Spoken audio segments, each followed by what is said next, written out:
Au début de mon enquête, je me suis donc penché sur les mouvements suprémacistes noirs, les mouvements panafricains, et j'ai rapidement compris que ces mouvements n'étaient que les conséquences d'une cause beaucoup plus profonde, une idéologie absurde et dangereuse qu'on appelle l'afrocentrisme. Très longtemps, les historiens occidentaux ont vu l'Europe comme le centre du monde, et ils ont jugé le reste du monde selon leurs propres valeurs. C'est ça, l'eurocentrisme. Et aujourd'hui, on reconnaît sans problème que l'eurocentrisme était une erreur, que ce soit scientifiquement ou moralement. Mais c'était pas forcément un phénomène conscient. D'ailleurs, on a mis super longtemps à mettre un mot sur ce phénomène. Pourtant, dans les années 80, certains historiens vont choisir de s'y vautrer allègrement dans ce biais ethnocentrique. Et ces historiens-là, ils ne sont pas à la recherche de la vérité, mais bien d'une vengeance. Et le courant auquel ils appartiennent, il s'appelle, vous l'aurez deviné, l'afrocentrisme. L'idée, c'était les Européens ont écrit l'histoire de l'Afrique avec des biais. Nous voulons réécrire cette histoire nous-mêmes du point de vue africain. Mais surtout, les Européens se sont crus supérieurs grâce à ce biais ethnocentrique. Nous voulons la même chose. Bref, dès le départ, l'afrocentrisme, c'était une énorme connerie. Et donc, sans aucune surprise, si l'eurocentrisme a mené au suprémacisme blanc, l'afrocentrisme, lui, mène au suprémacisme noir. Même cause, même conséquence. Pourtant, beaucoup continuent à défendre cette démarche en disant que le but, c'est justement de rééquilibrer la balance, de réparer les erreurs de l'eurocentrisme, comme si on allait réparer une erreur avec une autre erreur. Mais surtout, quand on fouille un peu, on se rend compte que la base de la pensée afrocentriste, ça consiste en gros à considérer que les Européens ont systématiquement manipulé l'histoire en effaçant toutes les contributions des Noirs. Et cette paranoïa, elle est vraiment à la base de tout ce qu'on va voir dans cet iceberg. Parce que, qu'on soit bien clair, le but de l'afrocentrisme, c'est d'instrumentaliser l'histoire à des fins politiques et identitaires. D'ailleurs, tous les historiens qui se disent afrocentristes sont des militants politiques. Ils ne font pas de l'histoire, mais de la propagande. Et les thèses de ces pseudo-historiens, elles se sont massivement diffusées dans un mouvement qu'on appelle le panafricanisme. Le truc, c'est que de nombreux militants panafricains, plutôt que d'affronter certaines réalités comme le tribalisme et les tensions ethniques, vont préférer tout miser sur la dénonciation d'un ennemi commun, l'Occident. Ou pour le dire de manière plus claire, l'homme blanc. Dans cette vidéo, nous allons répondre à une personne qui pense encore que le monde blanc a quelques leçons à donner à qui que ce soit. Et c'est d'autant plus énervant quand on voit dans ses commentaires des noirs bien pensants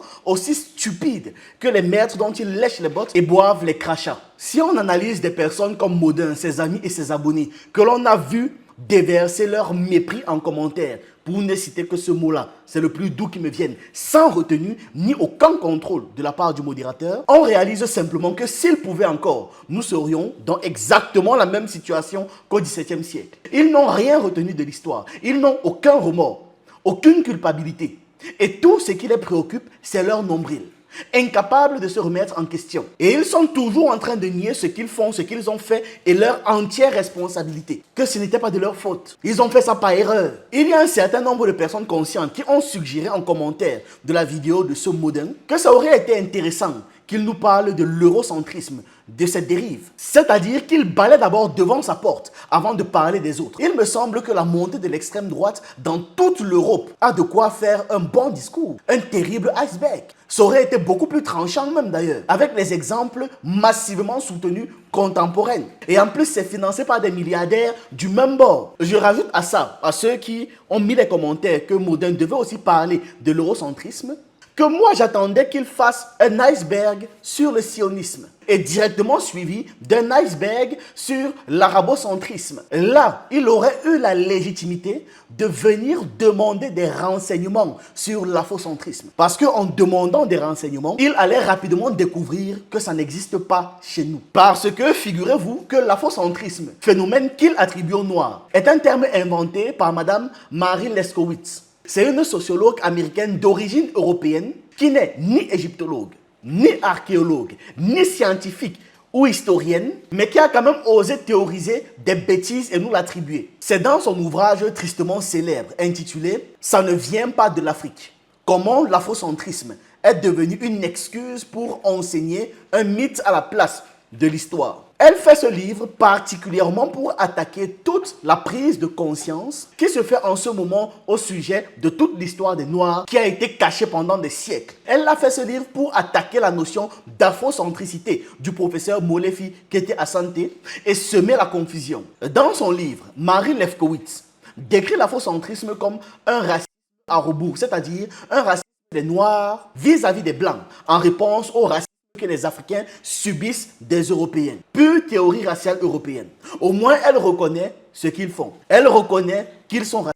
Elle prétend que l'Afrique n'a pas d'histoire et que l'afrocentrisme est donc un courant raciste inventé par des Noirs. Car, frustrés de n'avoir jamais eu d'histoire, ils se sont inventés eux-mêmes une prétendue histoire sans preuve, sans recherche et sans fondement. Donc, une histoire basée sur des mythes.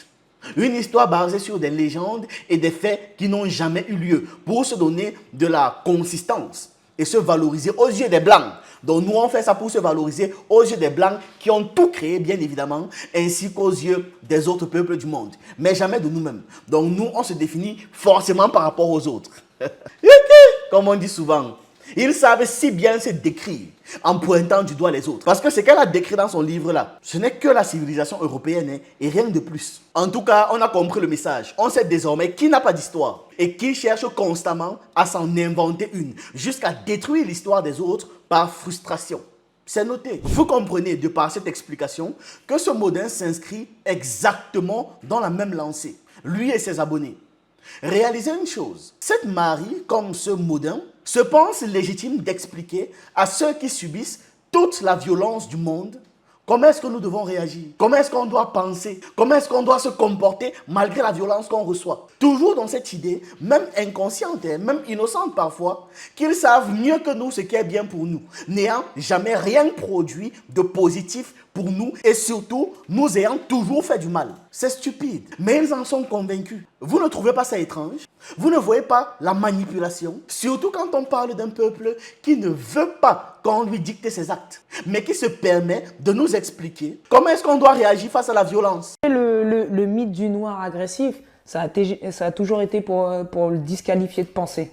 C'est-à-dire que si tu es en colère, c'est que tu n'es pas capable de raisonner logiquement, puisque en tout cas en Occident, la colère c'est l'ennemi de la réflexion. Ça c'est un truc paternaliste, tu vois. C'est façon de dire que en gros tu es primitif, tu ne sais pas organiser ta pensée. Ça c'est une façon de te disqualifier, c'est une façon de disqualifier le discours. Et c'est une façon aussi de s'assurer d'un certain confort. C'est-à-dire, je veux bien t'entendre, mais dis-le-moi gentiment que ce soit pas inconfortable. Non, des fois c'est un crachat dans ta gueule, tu vois, que j'ai envie d'envoyer pour que tu comprennes. Ça, c'est réel. Ça, c'est aussi une envie de confort. C'est-à-dire que ton interlocuteur, dans sa toute puissance, hein, dans sa grande impunité, ce qu'il demande, tu vois, à l'oppressé, c'est de lui raconter son oppression et sa souffrance, mais vraiment en des termes qu'il puisse entendre, c'est-à-dire, à savoir avec la douceur, l'amour et la gentillesse et la tendresse nécessaires. Mais c'est pas un degré d'insolence incroyable, ça? Personne n'a le droit de te dicter la façon dont tu réagis quand on te traite mal. Je répète, personne n'a le droit de te dicter ou même de juger la manière dont tu réagis quand on te traite mal. Les gens aiment trop te faire du mal et sont choqués quand tu réagis à leurs mauvaises actions. La vraie manipulation, c'est quand on te fait croire que ta réaction est un problème. Certaines personnes te poussent à bout et ensuite, elles te reprochent ta réaction. Elles ne prennent jamais le temps d'examiner leur propre comportement.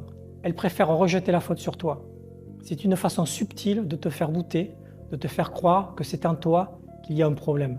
Dans leur tête, ce qui est bien pour eux est bien pour nous. Donc, si c'est bien pour eux que nous soyons dociles, ce que c'est bien pour nous que nous soyons soumis et dociles. Vous réalisez jusqu'où ça va? Qui leur a dit qu'ils avaient des leçons à nous donner? Mais ça sort même d'où? On reviendra dessus. Parce que c'est un concept qui s'appelle littéralement le contrat racial. Deux choses importantes à intégrer avant qu'on ne mette les pieds dans la boue. Première chose, l'afrocentrisme, on ne connaît pas. Ce n'est pas nous qui l'avons inventé. Ça ne vient pas de nous. D'aucun noir d'ailleurs. Ça vient des mêmes gens qui veulent pervertir nos idées et qui pervertissent nos idées constamment. Ce qui existe par contre, c'est l'afrocentricité et donc être afrocentrique. Il n'est pas question d'être afrocentriste, mais bien afrocentrique. Les mots ont un sens, sinon on ne les aurait pas utilisés. On a plein d'exemples de ce genre de mots en français. Ça se ressemble, mais ce n'est pas la même chose. Historique versus histoire par exemple. L'histoire, c'est le récit ou l'étude des événements passés. L'historique, c'est un adjectif qui qualifie quelque chose d'important dans l'histoire, ou alors qui appartient à l'histoire. On peut aussi avoir classicisme ou classique. Classicisme, c'est un courant artistique, littéraire spécifique avec des règles strictes. Classique, c'est quelque chose de reconnu, de durable. C'est quelque chose de traditionnel. Voilà. Il y en a plein comme ça. On peut faire des parallèles. Donc, ce n'est pas parce que deux expressions se ressemblent que ça veut dire que c'est la même chose. L'afrocentricité, développée cette fois-ci par Mole Fikete Asante, est une démarche qui invite les Africains et les afrodescendants dans l'ensemble à se réapproprier leur histoire, leurs valeurs, leur héritage culturel, afin de se percevoir comme le sujet de leur propre existence. Être afrocentrique, c'est analyser le monde à partir d'une perspective africaine. C'est s'aimer, s'apprécier, c'est s'assumer et puiser dans nos racines, dans notre histoire, pour pouvoir apporter des solutions aux défis actuels et futurs. Ce courant est une renaissance identitaire interne à notre peuple. Et personne, je dis bien personne, n'a le droit de mettre sa bouche là-dedans. Car ce mouvement vise à libérer les consciences de l'aliénation occidentale et orientale. Et ça vise à replacer l'Afrique, les Africains, sa diaspora, comme acteurs de son destin et contributeurs à l'humanité. Et en tant que tel, on n'a pas à rassurer un certain groupe d'individus dans leur confort mental et dans leur paranoïa. Ça me rappelle quand Malcolm X se faisait harceler par un journaliste pour savoir s'il va attaquer les Blancs. Could we press for a very simple answer to one question? Do you hate all white people? I don't think it's a fair question.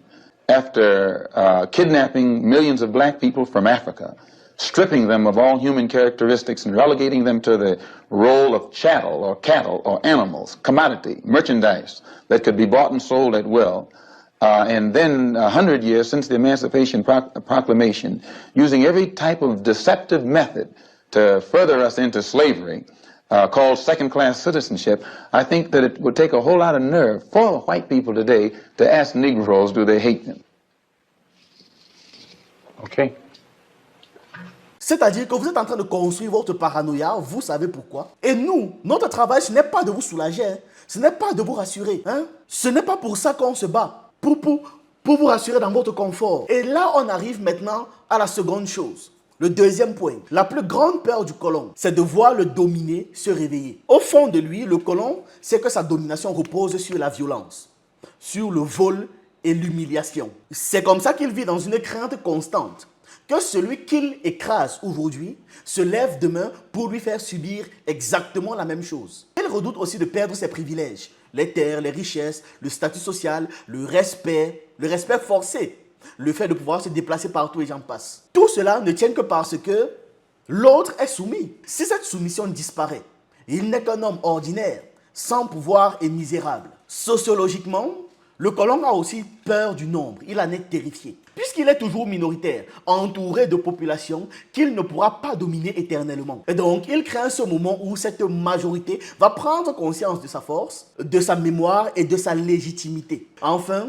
il a peur de l'histoire. Il a peur d'être jugé comme ce qu'il est, un criminel, un voleur et un oppresseur. C'est une hantise qui explique pourquoi est-ce que les anciennes puissances coloniales, leur peuple, dépensent tant d'énergie et tant d'argent à réécrire les manuels scolaires, à réécrire l'histoire dans les musées et dans les récits officiels. La plus grande peur du colon, c'est la justice historique. Que le dominé, individuellement ou collectivement, brise ses chaînes et renverse l'ordre imposé. Vous devez toujours garder ce fait en tête quand vous écoutez des personnes comme Modin parler. Ils sont pleins, ils sont versés là sur Internet. Quand eux, ils parlent de leur suprématie, ça va, ça ne pose pas de problème. Ils ne font pas un iceberg dessus. Non, c'est pas nécessaire. Quand nous, on revendique nos droits, notre histoire, le respect, non, tout d'un coup, il y a des icebergs qui sortent. Comme par hasard, comme par magie, comme ça, si spontanément. C'est un réflexe. Il ne parle pas de justice. Parce que s'il parlait de justice, il aurait soulevé et il aurait constamment soulevé des icebergs sur les infinies injustices que nous subissons chaque jour. Il parle uniquement quand leur domination et leur confort sont menacés. On a aussi vu ça par exemple avec des religions. C'est quand les Africains ont commencé à sortir en masse de l'islam, quand vous avez vu des vidéos de ces gens dire que nous sommes frères. Quand nous sommes torturés et méprisés, même chez eux, même pratiquant leur religion, ils n'ouvrent pas leur bouche, ils ne disent rien, pas un mot, et c'est normal. Chacun pense à soi. Et c'est à nous de prendre conscience d'à quel point ce monde est hostile. Chacun pense à soi. Donc, nous devons penser à nous. Je ne vais pas faire en sorte de prendre argument par argument qu'il a donné pour les débunker un par un, non. Petite précision importante, il y aura une autre vidéo qui va exclusivement débunker les arguments de ce Modin-là. Une sorte de partie 2, où je vais me concentrer uniquement sur ces arguments et tout ce qu'il y a de faux à l'intérieur. Ce ne sera même pas très difficile, il n'avait aucun argument pertinent. Il faisait juste en sorte de cracher son ignorance. La partie la plus difficile, c'est d'avoir à l'écouter. Je vais en fait développer le sujet en 3 grandes parties, c'est-à-dire le contrat racial. Et ça va vous expliquer comment est-ce que ces gars vivent dans une bulle, vivent dans un confort constant, confort permanent, au point où ils pensent avoir la légitimité de se prononcer sur des questions qui ne les concernent pas, de se penser le centre et le nombril du monde. Vous allez comprendre pourquoi est-ce qu'il y a des gens comme Modin qui se permettent de sortir de telles choses. Mais seulement chez nous, bien évidemment. Après, on va parler du fameux sentiment anti-Occident, qui ne les concerne pas, mais bon, ils veulent se victimiser. Et enfin, on va parler de l'hypocrisie derrière cette vidéo et derrière ces arguments en règle générale. Petit disclaimer, la partie 2 sur l'anti-Occident, je vais faire intervenir un invité qui prendra un plaisir à casser en fait leur manie de se penser le centre du monde. On commence donc avec le contrat racial. Le truc, c'est que dans la tête des afrocentristes les plus radicaux, quand un historien blanc débunk les conneries de Maître Gims, ça fait toujours partie du complot. Les historiens connaissent la vérité, mais ils se sont mis d'accord pour la dissimuler. Une vérité qui implique la supériorité du peuple noir. Mais Maître Gims est loin d'être le seul à propager des thèses afrocentristes. Beaucoup de rappeurs américains propagent des théories afrocentristes. En fait, c'est même un sujet d'étude assez récurrent chez les universitaires noirs américains, comme dans cet article de 2002, les manifestations de l'afrocentricité dans la musique rap. Ah oui, d'ailleurs, certains essayent de dire qu'il y aurait une énorme différence entre les termes afrocentricité et afrocentrisme. En réalité, c'est la même chose. D'ailleurs, dans la pratique, les deux termes sont utilisés de manière interchangeable. L'idée, dans les deux cas, c'est de mettre l'Afrique au centre de tout. Le magazine Hot New Hip Hop, dans le cadre du Black History Month aux USA, a même fait un top 10 des albums les plus afrocentriques. C'est vous dire si la chose est assumée et revendiquée. Et en France aussi, vu que les rappeurs copient les textes, les attitudes et même le style des rappeurs américains, comme si les États-Unis et la France avaient la même histoire. Et donc beaucoup de rappeurs s'inventent des ancêtres esclaves et jouent beaucoup la carte de la haine de l'Occident.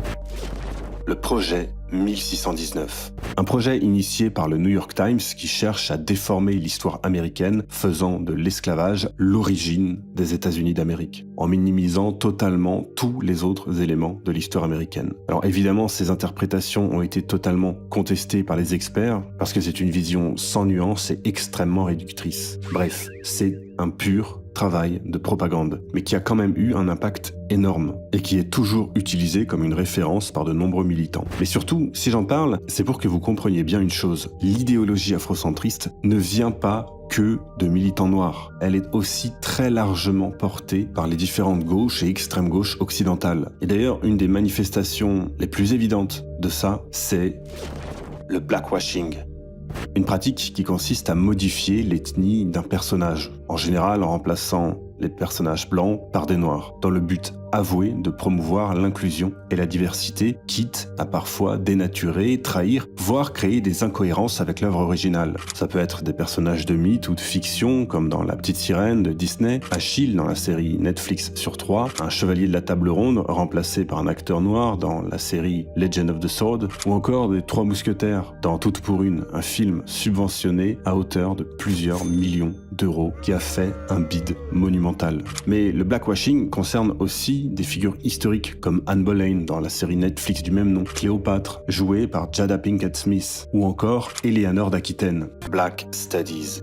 Né dans les années 1960, dans le contexte des mouvements pour les droits civiques, c'est un champ universitaire qui se concentre sur l'histoire, la culture et les contributions des Noirs dans l'histoire. Le but de ces studies est officiellement de promouvoir la justice sociale et valoriser la voix des personnes noires. Et encore une fois, on peut se poser la question ici de savoir si la démarche est scientifique ou politique. Alors, juste une précision ici, les Black Studies ne sont pas forcément afrocentristes, mais ça reste un des lieux privilégiés pour la diffusion de ces théories, comme on le verra plus loin dans cet iceberg.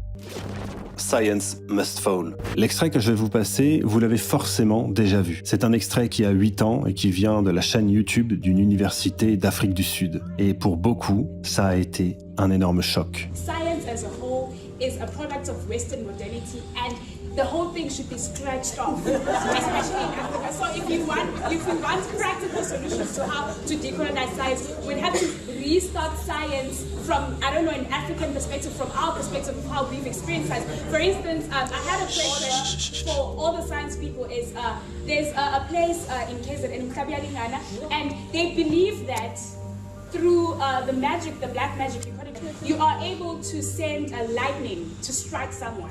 So can you explain that scientifically? Because it is something that happens if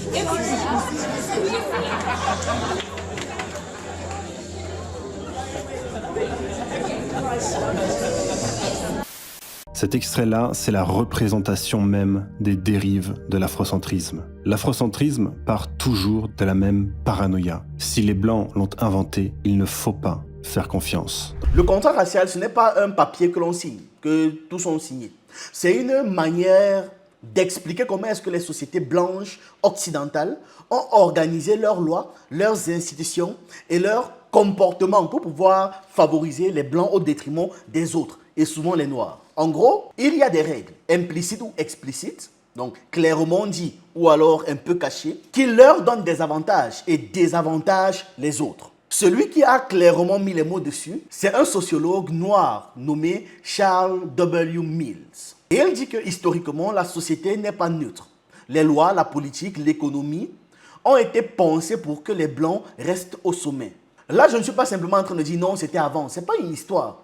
C'est aujourd'hui. On le voit dans la vie quotidienne, dans l'emploi, la recherche de logement. Lorsqu'un CV a un nom à consonance africaine, il reçoit beaucoup moins de réponses. Alors qu'un CV avec un nom blanc, vous savez, sur les réseaux sociaux, la plupart des marques choisissent des influenceurs blancs pour leur campagne. Même s'il y a des influenceurs noirs qui ont plus d'engagement, qui font plus de chiffres et j'en passe. Dans les médias, la publicité, les acteurs et les mannequins noirs restent souvent cantonnés à un certain type de rôle, à un style prédéfini. Tandis que les blancs peuvent tout incarner. Même les étrangers, ça ne dérange personne. Mais bizarrement, regardez les ulcères poussés sur leur visage quand un noir ou quelqu'un d'autre incarne un personnage blanc. Tout ça n'est pas le fruit du hasard. C'est un système implicite qui favorise certains profils et marginalise d'autres, selon ici la couleur de peau. En résumé, la race structure encore aujourd'hui la société. Et le contrat racial montre que les règles ne sont jamais neutres. Elles protègent certains et oppriment d'autres, et souvent de manière invisible. La psychologie s'intéresse à ce que ce système de fonctionnement crée dans la tête des gens. Pour ceux qui dominent, le contrat racial peut créer un sentiment de légitimité. Ils se disent, c'est normal que nous soyons privilégiés. C'est normal que nous dominions. C'est normal que nous donnions un avis sur votre situation. C'est normal que nous n'ayons pas besoin de fournir autant d'efforts que vous. C'est normal que nous puissions entrer dans votre pays quand on veut, mais que vous ne puissiez pas entrer chez nous quand vous voulez. C'est normal. Donc, ils ont un sentiment de légitimité constant. Par contre, pour ceux qui subissent ça, ça crée de la méfiance, de la colère, de la frustration et parfois un stress chronique lié à l'injustice constante. Chaque jour, une nouvelle injustice. On parle de racisme systémique. Ce n'est pas juste une question de haine individuelle, mais de structure sociale qui reproduit les inégalités. Le contrat racial dit simplement que la race structure la société. Les règles sont faites pour ne protéger que certains. Les règles ne sont pas juste pour tous. C'est un concept très puissant parce qu'il montre que le racisme n'est pas seulement individuel, il est aussi institutionnel et collectif. Quand ils parlent de racisme anti-blanc par exemple, ils en parlent toujours en étant dans leur position de privilégiés, ayant la confiance de se plaindre parce qu'on décide de travailler ensemble pour avancer, pour des projets et j'en passe. Parce qu'on décide de marcher ensemble, étant donné qu'à chaque fois qu'on marche avec eux, on reçoit humiliation sur humiliation. Une fois que ça est bien défini, j'ai essayé d'être le plus simple possible, on a l'épistémologie. En gros, c'est la science qui étudie notre manière de penser et notre manière d'apprendre. C'est le cadre invisible qui décide ce que l'on considère comme vrai et ce que l'on considère comme faux. Mais ce cadre-là, cette épistémologie-là, peut changer avec le temps. En Occident, depuis Descartes et la Renaissance, c'est l'individualisme qui domine. Chacun pense par lui-même, cherche sa propre vérité. Sauf que ce modèle laisse de côté beaucoup d'analyses collectives et critiques. C'est là qu'intervient Charles Wade Mills. D'ailleurs, il est afro-caribéen, j'ai oublié de le noter tout à l'heure. Dans son livre Le contrat racial, il explique que le fameux contrat social des Lumières, donc de fin 1600 à fin 1800, n'était ni neutre ni égalitaire. En réalité, il reposait sur une idée cachée. Une société construite sur la suprématie blanche. Autrement dit, les droits et l'égalité concernent surtout les blancs, pendant que les autres étaient exclus et dominés, et même esclavagisés. La suprématie blanche, ce n'est pas juste le Ku Klux Klan, ou alors d'autres extrêmes, les nazis et j'en passe. C'est un système politique et social qui donne privilèges et avantages à ceux qui sont considérés comme blancs. Et ce truc-là est une construction sociale. Ce système se maintient grâce à son invisibilité. Beaucoup de gens vivent dedans, sans même s'en rendre compte. C'est probablement le cas de ce modem. Il ne s'en rend pas compte. Et c'est certainement le cas de ses abonnés. Mills parle aussi d'un concept clé. C'est l'ignorance blanche. C'est une ignorance volontaire, militante. Un peu comme ce modem fait. Vous voyez comme il est très militant, non? Qui fait semblant d'être du savoir. Parce que tout ce qu'il raconte, ce sont des bêtises. Elle consiste simplement à nier ou alors à ignorer les injustices raciales tout en se présentant comme objective dans leur réflexion. En gros, c'est faire semblant de ne pas voir le problème, même quand le problème est sous vos yeux. Pourquoi c'est maintenant particulièrement difficile de changer l'épistémologie dominante? Changer la manière dont on pense le savoir, c'est-à-dire la manière dont on a conceptualisé le fait de réfléchir. Ce n'est pas simple, parce que dans la tête de beaucoup de chercheurs et de beaucoup de citoyens, la société est encore vue comme le résultat de simples actes individuels à la manière de Descartes, c'est-à-dire un homme seul, blanc, propriétaire qui pense. Ce n'est pas le cas. Tout ce qui contredit ce cadre-là de leur contrat racial, tout ce qui met en avant des forces collectives ou des dominations structurelles est discrédité. Complètement, hein. Ils ne gèrent pas ça. Quand on leur dit « le système est raciste », ils disent « non, c'est faux ». Et c'est pour ça que vous les entendez souvent dire « nous ne sommes pas tous pareils, je ne suis pas comme ça » ou encore « il y a des gens bien parmi nous » ou encore « moi, je connais quelqu'un qui se comporte bien ». Tout ce que je viens de prendre en exemple là, ça entre dans cette logique qu'ils ont tous de croire que c'est chacun d'eux individuellement qui décide. Là, vraiment terrible. Comprenons très bien ce que j'explique. Leur ignorance blanche là, ce n'est pas juste le fait de ne pas savoir, c'est croire à des choses fausses, refuser de voir la vérité et entretenir activement les erreurs. Surtout dans le groupe des caucasiens, qui a conduit à des pratiques sociales pour pouvoir maintenir leur aveuglement. D'ailleurs, une manière pour eux de refuser cette vérité, c'est en nous disant quoi? Nous ne sommes pas tous pareils, ou encore il y a des gens bien parmi nous, ou encore moi je connais quelqu'un qui se comporte bien, ou encore moi je ne ferai jamais ça. Et ils le disent pourquoi? Pour pouvoir étouffer notre discours, pour pouvoir rester confortable. Parce qu'ils préfèrent se dire que voilà, c'est vraiment des gens minoritaires coincés dans leur coin qui commettent ces actes. Alors que tous, socialement, y contribuent, y participent. Quand on va leur parler d'injustice, ils vont réduire ça à de simples accidents à corriger, comme le policier qui a frappé et craché sur un jeune homme noir. Un policier gifle un jeune homme et lui crache dessus. À Saint-Denis, l'IGPN a été saisi. L'homme n'a finalement pas été interpellé et les forces de l'ordre sont reparties. J'ai bien filmé. Filmé par un résident depuis sa fenêtre, ces images circulent depuis ce vendredi sur les réseaux sociaux après leur publication par le député LFI Ali Diouara. Il dénonce des atteintes humiliantes et dégradantes et un recours à la violence qui apparaît injustifié et absolument illégal. L'élu de Seine-Saint-Denis a signalé les faits au procureur de la République au titre de l'article 40 sur des violences policières lors d'une interpellation. Le même jour, le parquet de Bobigny a ouvert une enquête pour violence par personne dépositaire de l'autorité publique et l'inspection générale de la police nationale, l'IGPN, a été saisie. L'identification de la patrouille de police concernée et du policier en question est en cours. Ils se sont juste contentés de dire qu'ils vont faire une enquête et que ce type sera puni, point.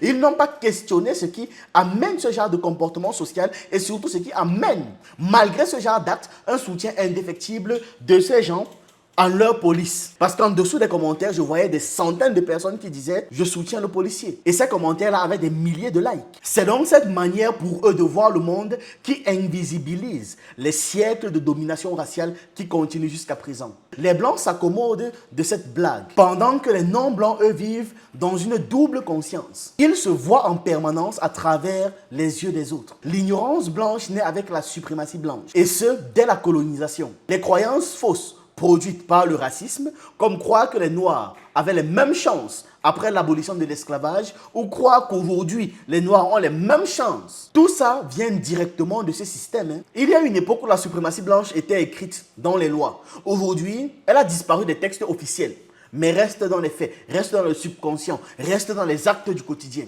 Et forcément, ça change la façon dont les gens perçoivent la réalité, même ceux qui se disent sans préjugés. Ça change leur façon de voir le monde, qu'ils le veulent ou pas. D'ailleurs, fait intéressant, le code noir n'est toujours pas aboli en France jusqu'à présent.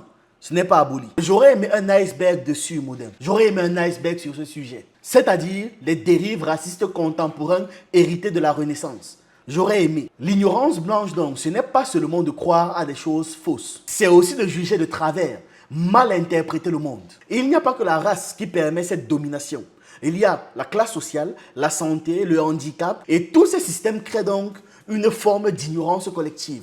Et ensemble, ils renforcent ou alors modifient l'ignorance blanche. En clair, ce concept donc, c'est un mécanisme historique, social, qui permet à la suprématie de ces gens de continuer à exister. Même quand ils prétendent vivre dans des sociétés égalitaires. Mais ça continue d'exister à travers toutes ces modifications continues. C'est pour ça que si on ne connaît pas le danger, c'est très difficile d'y faire face. C'est pour ça que les vidéos du genre de ce Modern sont difficiles à débunker. Quand vous regardez ce genre de vidéos, vous savez qu'il y a un problème. Mais vous n'arrivez pas à poser les mots dessus ou alors à argumenter correctement. Comme une personne l'a dit en commentaire, ces races d'hommes noirs aujourd'hui, notre esclave et l'objet de nos mépris, est celle-là même à qui nous devons nos arts, nos sciences, jusqu'à même l'usage de la parole. Conte de Volney, 1787. Le fait de citer cette phrase fait de moi un suprémaciste noir, diras-tu. Et pourtant, c'est bien un homme blanc, historien et politicien français qui l'a dit. Mais bizarrement, tu ne verras jamais un homme blanc youtubeur allumer sa caméra pour critiquer les phrases du genre « L'homme blanc est supérieur au noir » qui lui-même est supérieur aux huîtres. De Voltaire. Oui, c'était une phrase de Voltaire. C'est un célèbre poète, écrivain français, philosophe humaniste et vendeur d'esclaves noirs. Voilà jusqu'où ça va. Donc, quand vous suivez ces vidéos, vous savez qu'il y a un problème. Vous ressentez qu'il y a un problème, mais il peut parfois manquer les mots. Et c'est pour ça qu'actuellement, je suis en train de vous donner les armes pour pouvoir comprendre leurs argumentations, comprendre leur manière de penser et mieux frapper là où il faudra la prochaine fois. Poser les mots dessus. Parce qu'ils vivent dans une ignorance telle que ce qu'ils sont en train de faire, ils l'ignorent. Peu importe à quel point c'est mal, c'est cruel, c'est blessant, ils l'ignorent. Volontairement ou involontairement, ils l'ignorent. Donc il faut qu'on leur crache ça à la gueule constamment. Et on n'est pas obligé pour ça d'être docile. On n'est pas obligé pour ça de formuler comme ils aimeraient l'entendre. On n'est pas obligé pour ça de les caresser dans le sens du poil. Parce que ce ne sont pas eux qui vivent nos difficultés au quotidien. Et ce Modern s'inscrit complètement dans une ignorance confortable. Pendant des siècles, l'Europe a imposé sa manière de voir le monde. Elle s'est placée tout en haut dans son épistémologie stupide de hiérarchisation continue. En se croyant donc supérieurs aux autres peuples, ils ont organisé des massacres. Et pour justifier cette position, ils ont inventé des catégories comme civilisés et sauvages. Évidemment, rien de tout ça ne correspond à la réalité. Mais ça a rendu légitime la colonisation, l'esclavage et l'impérialisme, qui continuent encore jusqu'à présent. Et c'est aussi la même chose qui explique qu'ils aient écrit les droits de l'homme en même temps qu'on massacrait et qu'on réduisait en esclavage des peuples entiers. Parce que ces autres n'étaient pas considérés comme faisant partie de l'humanité. Oui, voilà ce que Modern ne dit pas. Qu'il nous fasse un iceberg sur le code noir ou encore le code de l'indigénat pour les colonies. Ça aurait été intéressant. Aujourd'hui, leur stratégie a changé. Ils sont maintenant aveuglés par la couleur. C'est tout ce qui les intéresse. C'est-à-dire faire semblant que la race n'existe pas, qu'on est tous pareils, qu'on a tous les mêmes droits, qu'on vit tous le même confort et prétendre que tout le monde est égal et que les mêmes chances sont offertes à tous. Le problème, c'est que ce discours cache l'histoire de discrimination qui a donné des avantages énormes aux populations blanches. Avantages qu'ils continuent encore aujourd'hui d'exploiter et de profiter. Par exemple, quand ces gars disent que non, si vous êtes pauvre, c'est parce que vous ne travaillez pas assez, vous n'êtes pas assez intelligent. Ils ignorent totalement le fait que toutes nos communautés sont maintenues dans la pauvreté, et ce depuis des siècles, après des exploitations et des lois injustes. C'est ça la normativité blanche, de se dire mais voilà, on a travaillé, c'est pour ça qu'on a tout ce qu'on a. Sachant que de l'autre côté, on travaille 10 fois plus qu'eux pour avoir 10 fois moins. Ils transforment l'histoire en un grand angle mort, ils voient ce qui les intéresse, ne voient pas le reste, et rendent les victimes responsables de leur propre situation. Dans les commentaires de la vidéo de Modern, J'ai vu beaucoup de personnes expliquer avec condescendance que les Noirs prétendent avoir inventé X, Y, Z, mais qu'ils n'arrivent à rien fabriquer chez eux. Ils n'arrivent pas à développer leur pays et ils n'arrivent pas à avoir leur propre identité. Toutes ces réactions démontrent parfaitement ce que je vais expliquer. Ils transforment l'histoire et ignorent volontairement les choses pour pouvoir se convaincre eux et rester confortables. Donc, on va passer des centaines d'années à détruire un peuple et on va s'attendre à ce que ce peuple se reconstruise en 50 ans. En plus, on ne laisse pas le peuple tranquille, non. Ce peuple continue d'être constamment attaqué partout, de toutes parts. Des guerres physiques, idéologiques, culturelles, économiques, constamment. Depuis les soi-disant indépendances de l'Afrique. Donnez-moi une seule date, une seule année où il n'y a pas eu de guerre sur le territoire africain. Ça n'existe pas. Et c'est volontairement maintenu de la sorte. Qui contrôle l'économie des pays africains? Pourquoi? Qu'est-ce qui arrive à ceux qui décident de prendre le contrôle des économies africaines? Reste-t-il encore en vie? Est-ce qu'on laisse les pays africains se développer? Est-ce qu'on laisse les scientifiques africains penser leur civilisation? Tous ne sont pas éliminés d'une manière ou d'une autre. Massacre des leaders, corruption, viol, déstabilisation, pillage, massacre de masse, et j'en passe. Tout ça, ils l'ignorent, ils oublient, ils n'y pensent pas. Lorsque l'État français envoyait des soldats détruire la Libye, ils applaudissaient parce qu'ils sont dans une légitimité de croire qu'ils ont le droit d'intervenir partout comme ils le souhaitent pour renverser un dirigeant ou mettre un autre dirigeant qui les convienne eux. Dans la tête de leur population, c'est on le fait pour le bien de ces populations-là, dans un paternalisme condescendant constant. Leur mémoire collective joue aussi un rôle central dans cette affaire. Ce qu'une société choisit de commémorer ou d'effacer construit son identité. Et là aussi, l'effacement, l'effet d'ignorer un pan de l'histoire a un effet massif. En Belgique, par exemple,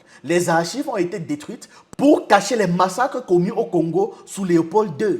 Ça a été brûlé. En France, ils ont oublié volontairement le rôle de Colbert dans le Code noir. Et ils ont glorifié la révolution de 1789 tout en effaçant la guerre sanglante menée contre des esclaves insurgés de Saint-Domingue. Donc, pendant qu'ils se battaient pour se libérer, ils se battaient aussi pour maintenir d'autres sous domination. Ça, ils ont effacé. Ils n'en parlent pas. Ils n'en parlent jamais. Des figures comme Louis Delgrès, héros noir anticolonial, ont été gommés de l'histoire officielle. Au final, tous ces effacements de l'histoire construisent une identité blanche qui se présente comme neutre et sans privilège. Comme si les avantages raciaux n'avaient jamais existé. Résultat, ils ont maintenu l'illusion d'un terrain de jeu égal. Et ils justifient encore aujourd'hui la pauvreté des Noirs en se disant que c'est à cause de leur manque de volonté. Et ça va plus loin que ça. Parce que dans un système dominé par la suprématie blanche, la parole de non-blanc a toujours été discréditée. Cheikh Anta Diop, c'est donc un historien, un anthropologue, un physicien et un homme politique sénégalais. Donc il était à peu près tout, sauf égyptologue. Et ça, c'est quand même assez important de le noter. Et pourtant, sa grande thèse, c'est de dire que l'Égypte était une civilisation noire. Et tout est là. Ça, c'est vraiment le centre de toutes les théories afrocentristes. C'est la base de tout le reste. Enfin, ça et le fait que les historiens blancs auraient comploté en secret pour falsifier l'histoire et dissimuler cette vérité. Ce qui fait que du coup, toute l'histoire est à réécrire. Et cette thèse de Cheikh Anta Diop, elle va avoir un écho monumental. Parce que pour beaucoup de Noirs, s'imaginer venir d'une civilisation aussi prestigieuse que la civilisation égyptienne, ça va vraiment leur procurer un immense sentiment de fierté. Mais ça va aussi démultiplier leur rancœur envers le monde blanc qui leur aurait tout volé. Et c'est là qu'on se rend compte que la démarche de Cheikh Anta Diop, elle n'était pas tant scientifique que politique. Ce que Cheikh Anta Diop a cherché à prouver, c'est littéralement la supériorité des Noirs. Selon lui, le monde entier devrait absolument tout aux Noirs. Mais le problème, c'est que la recherche a beaucoup avancé. Et depuis, les thèses de Cheikh Anta Diop ont été réduites en miettes. Ce colloque, il a plus de 50 ans. Or, depuis, grâce aux recherches sur l'ADN et le génome, on a pu démontrer que ces théories étaient tout simplement fausses. Les classes les plus élevées chez les Égyptiens étaient bien plus proches des moyens orientaux que des subsahariens. Et s'il y avait bien des Noirs en Égypte, affirmer que c'était une civilisation noire, c'est littéralement faux. Et pourtant, toute une idéologie s'est fondée sur ce mensonge. Mais dans les faits, plus aucun universitaire ne prend les travaux de Cheikh Anta Diop au sérieux. Et pourtant, de nombreux militants afrocentristes continuent de clamer que le rapport du colloque de l'UNESCO de 1974 est une preuve irréfutable.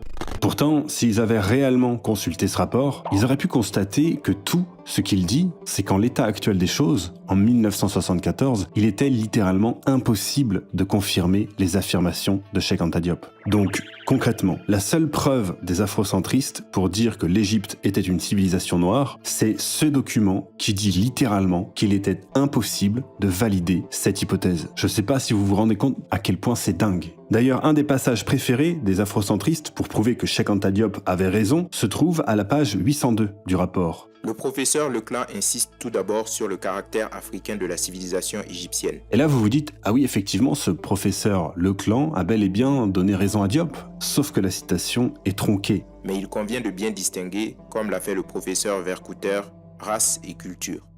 Bref, vous l'aurez compris, les théories de Cheikh Anta Diop sont totalement foireuses et pourtant, elles vont avoir une influence phénoménale. Notre savoir n'était reconnu que lorsqu'il était validé par une autorité blanche. C'est ce que Diop déplorait même d'ailleurs fortement et il s'en est vexé durant une conférence. Et je crois que le mal que l'occupant nous a fait n'est pas encore guéri. Voilà le fond du problème. L'aliénation culturelle finit par être partie intégrante de notre substance, de notre âme. Et quand on croit s'en être débarrassé, on ne l'a pas encore fait complètement. Souvent, le colonisé ressemble un peu, ou l'ex-colonisé même, ressemble un peu à cet esclave du 19e siècle, qui libéré va jusqu'au pas de la porte, et puis revient à la maison parce qu'il ne sait plus où aller. Il ne sait plus où aller. Depuis le temps qu'il a perdu la liberté, depuis le temps qu'il a acquis des réflexes de subordination, depuis le temps qu'il a pensé, comme appris à penser à travers son maître. C'est un peu ce qui est arrivé aussi à l'intelligentsia africaine dans son ensemble. Parce que, en dehors de quelques questions, toutes les questions que vous m'avez posées reviennent à une seule. Quand est-ce que les Blancs vous reconnaîtront-ils? Parce que la vérité sonne blanche. C'est cela. Mais c'est dangereux ce que vous dites. Parce que si réellement l'égalité intellectuelle est tangible, l'Afrique devrait, sur des thèmes controversés, être capable d'accéder à la vérité par sa propre investigation intellectuelle, se maintenir à cette vérité jusqu'à ce que l'humanité sache que l'Afrique ne sera plus frustrée, que les idéologues perdront leur temps, parce qu'ils ont rencontré des intelligences égales qui peuvent leur tenir tête sur le plan de la recherche de la vérité. Mais vous êtes persuadé que pour qu'une vérité soit valable et objective, il faut qu'elle sonne blanche. Mais ça, c'est un repli de notre âme qui doit disparaître. Et ce sont justement les Blancs qui vont nous y aider. Moi, j'ai les idées que j'ai toujours développées et contre lesquelles vous ne pouvez pas opposer des arguments scientifiques dignes de ce nom. Vous pouvez opposer une conspiration du silence, aussi longtemps que les jeunes générations africaines resteront aliénées, jusqu'à ce qu'elles se récupèrent, jusqu'à ce qu'elles acquièrent la connaissance directe, parce que c'est par la connaissance directe, par l'égyptologie, que vous dépasserez ce stade de flottement. Nous avons provoqué une rencontre au niveau le plus élevé et les résultats sont palpables, les voilà. Ce que vous attendiez, vous l'avez sous les yeux, lisez-le demain. Mais même si on n'avait pas ceci, et c'est ça moi qui m'inquiète, parce qu'il vous aura fallu que nous ayons réduit à l'inconséquence des théoriciens idéologues européens, que eux-mêmes l'avouent dans une certaine mesure comme dans ce document, pour que vous puissiez faire une opinion. Mais l'adversité est plus grave que ça. Il faut savoir que l'adversaire vous tue intellectuellement. Il vous tue moralement avant de vous tuer physiquement. Mais c'est de cette manière que l'on a supprimé des groupes entiers.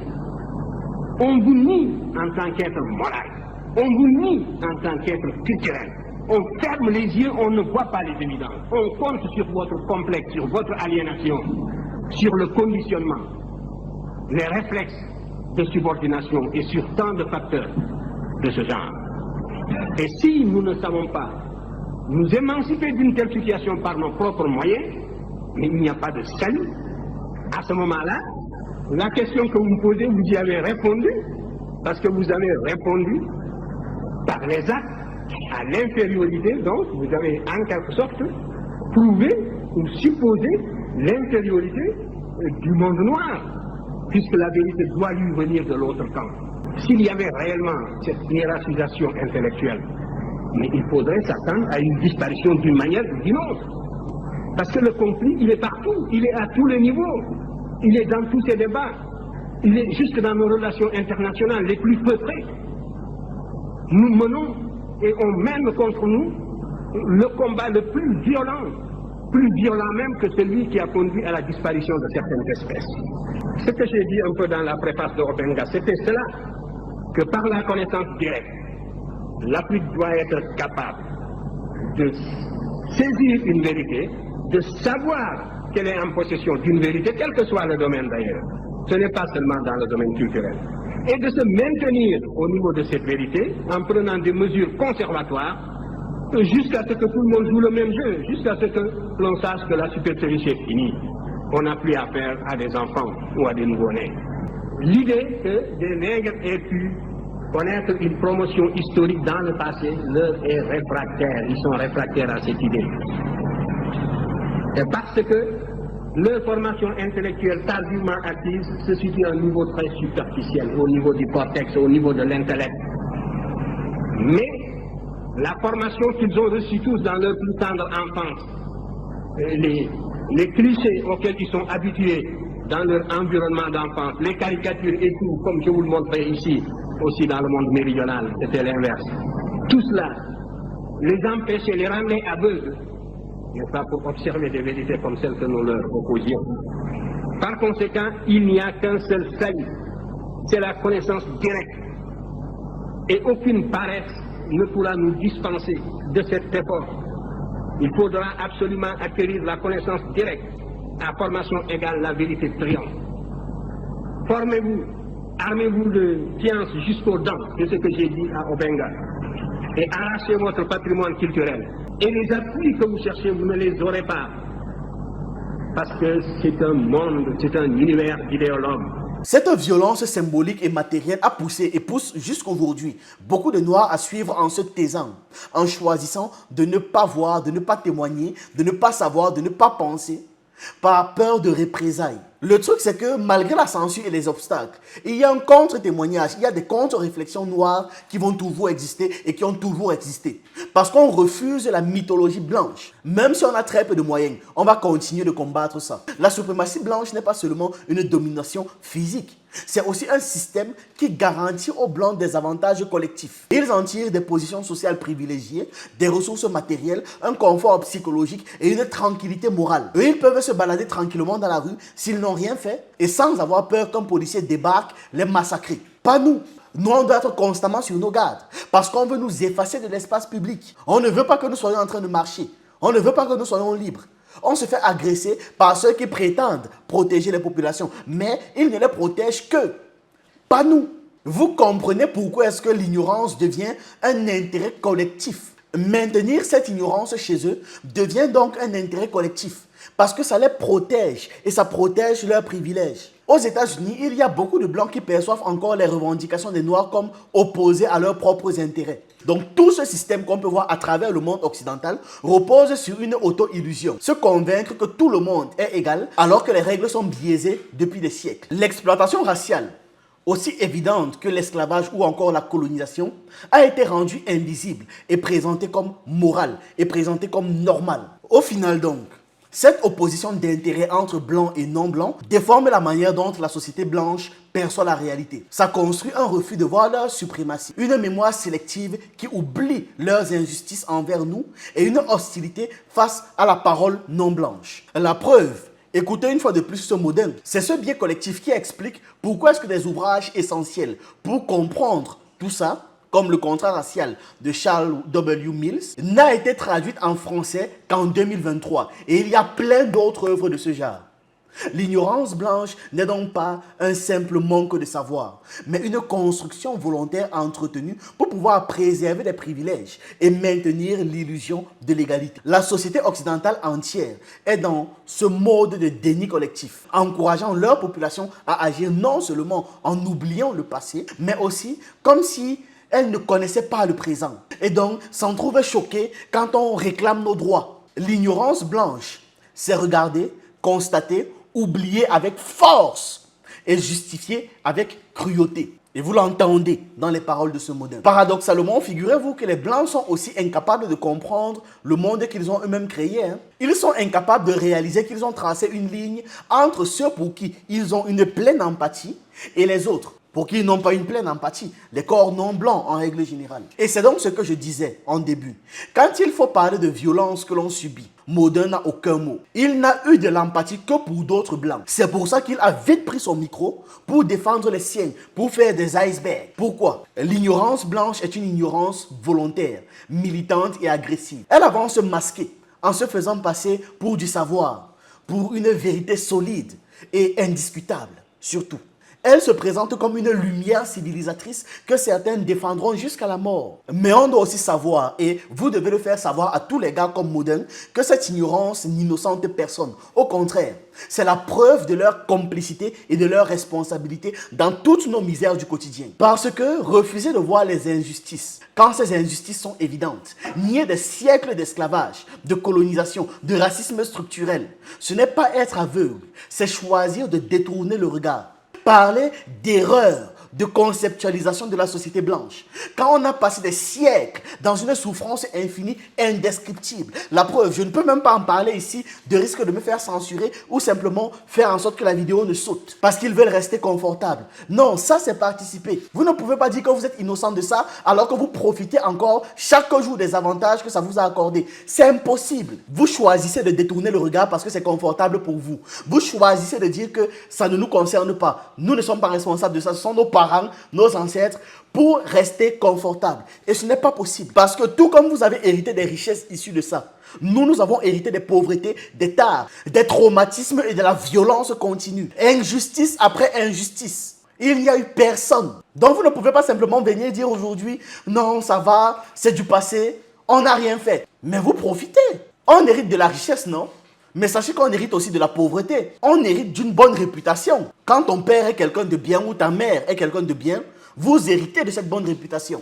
Sachez qu'on hérite aussi de la mauvaise réputation de nos parents. On hérite de l'histoire de nos parents. On hérite de l'histoire de notre civilisation. Et vous ne pouvez pas juste dire c'était une erreur. Ça ne passe pas. C'est-à-dire, c'est un peu comme si l'Allemagne de la Seconde Guerre tribale arrive et dit aux Juifs c'était une erreur. On n'est pas responsable. Et puis voilà, ce ne serait pas passé. Pourquoi est-ce que vous pensez un seul instant que ça va passer dans notre cas de figure? Ah, parce que vous vous sentez légitime.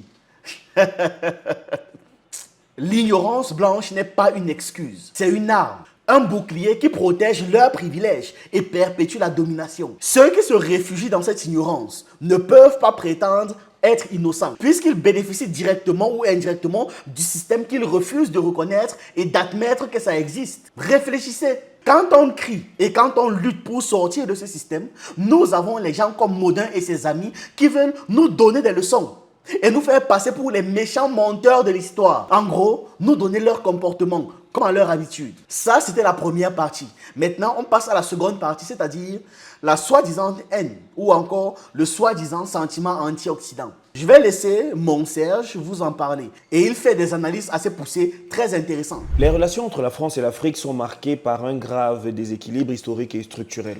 Entre la poussée impérialiste, les guerres de conquête, la colonisation, les mises sous tutelle ou sous mandat, et récemment les accords post-indépendance comme ceux qui lient justement cet État à plusieurs nations africaines relevant de l'espace franc-CFA et maintenant l'ECO, sont autant de signes qui marquent le bâtissement lent mais résolu et le maintien de cette dépendance sociale, politique et économique. Quand il parle de la France, c'est la représentation de tout le monde occidental, c'est la représentation de tout le monde blanc. Alors, comment être surpris que plusieurs décennies, voire des siècles après, plusieurs politiques d'enclavement, d'asservissement, d'usage et de déshumanisation des peuples africains, que ceux-ci aujourd'hui se manifestent, laissent éclater une montée de résistance à cette pseudo-omnipotence de la France dans ces territoires. Comment s'étonner après plusieurs décennies, voire des siècles d'abus et de profits inégalement répartis, s'étonner d'assister, je le disais, à une montée de résistance à ce pseudo-ordre établi par la France, alors même que les rapports qu'elle entretient avec les États du continent noir avaient été si élégamment, mais avec verve, décrits par l'humoriste Dieudonné Mbalambala comme un rapport entre un directeur de société qui descend dans les stocks de marchandises. Autre élément pour nous permettre de poser ce questionnement. Comment s'étonner aujourd'hui de la disparité ou de la quasi-opposition entre ce qui est constaté réellement dans les États africains émergents en termes d'éveil de conscience, en termes de manifestation de volonté, en termes de participation de plus en plus accrue à la prise de décision sur l'avenir de nos États et de la description, voire de la caricaturisation par les médias d'influence mondiaux de cette dynamique sous la forme de l'expression « sentiment anti-français ». Petit disclaimer, à ce niveau, il va beaucoup utiliser l'expression « sentiment anti-français ». Mais vous pouvez comprendre dans ça « sentiment anti-occident » ou « sentiment anti-blanc » que Modin a soulevé là. Les médias les plus puissants, les plus influents du monde l'ont décrit, à l'instar des médias français tels Le Monde, Jeune Afrique, Libération, France 24, Le Figaro, des médias espagnols comme El País, allemands comme Die Zeit, des médias britanniques tels que BBC News, The Guardian, Financial Times, ou encore les médias américains qui ne sont pas en reste, comme The Wall Street Journal et New York Times. Comment expliquer qu'en pleine effervescence de l'émergence de la volonté africaine, nous nous retrouvions dans cette caricaturisation? Tout simplement parce que le sentiment anti-français est une construction médiatique dont l'objectif est de détourner l'énergie et l'attention des personnes les plus avisées des véritables objectifs. Comme à l'accoutumée depuis plusieurs décennies aujourd'hui, et relativement à plusieurs sujets qui concernent l'actualité africaine, aucune tendance médiatique claire et univoque n'émerge de ce continent. Depuis plusieurs décennies et à l'accoutumée désormais, on a l'impression que l'Afrique continue de se laisser dicter son attitude, mais aussi ses actions et ses abstentions. Parce que si tout média est un média d'opinion, alors il est évident qu'il faille d'abord commencer par s'interroger sur la construction syntaxique, la construction de l'information ou des images diffusées par les médias et comprendre les objectifs derrière cette construction. C'est ce que nous allons essayer de faire dans les minutes qui suivent. Existe-t-il un sentiment anti-français en Afrique? Et si on essayait de débunker ce narratif qui a été proposé à plusieurs reprises par le phrasé occidental? Devrait-on en réalité parler de ce sentiment alors qu'il s'agit plus d'une prise de conscience, d'une prise de décision, d'assumer une volonté de se forger par soi-même son destin, de choisir ses voies de développement, ses voies d'autonomie et aussi choisir ses partenaires de voyage? Doit-on parler d'un sentiment lorsque une démarche claire d'affranchissement des tutelles est en train d'être observée dans la majeure partie des pays africains, des pays autrefois ex-colonie française? Dans la construction de cette phrase, il y a deux idées avec lesquelles je suis sûr vous ne serez probablement pas d'accord. La première idée est de suggérer qu'il existe un sentiment, que nous, Africains, sommes sous l'empire d'un sentiment. Cela me rappelle cet auteur que je ne nommerai pas ici, d'Afrique de l'Ouest, qui avait donné comme principale caractéristique à la nation nègre l'émotion, pendant qu'il donnait à la nation hellène la raison.